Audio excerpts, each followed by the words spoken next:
When Pastor John announced the Welcome to the Future campaign, we knew we were in right from the start. It was one of those things where even though we were on a fixed income, we knew God was challenging us to not just get involved, but be obedient to Him. We just weren't sure how God was going to work through us and how much we could give. And we just felt like we needed to step out in faith. We had a figure in mind. That night we went home, prayed about it. The next day we wrote a figure down, which was double the amount. We decided to double it because I originally wanted to give more. And then he finally got on the train with me. And you do the bills. And I do the bills. That makes a big difference.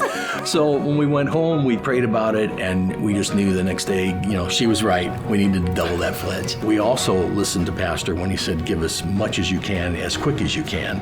And we did that and wondered how God was going to provide. That very next day, I got an email from a fellow, and he was interested in the car. I had an old car that was for sale for 2 years. Nobody was interested.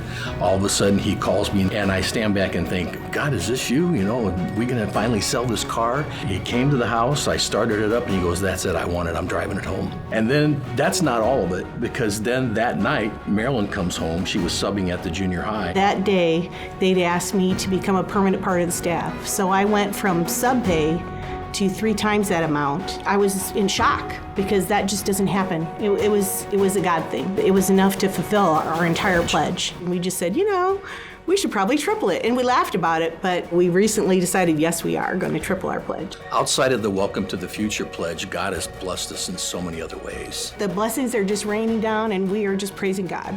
God is our provider, no matter if it's for selling a car or finding a job, or no matter where you're at in your life, God will provide. You can't outgive God.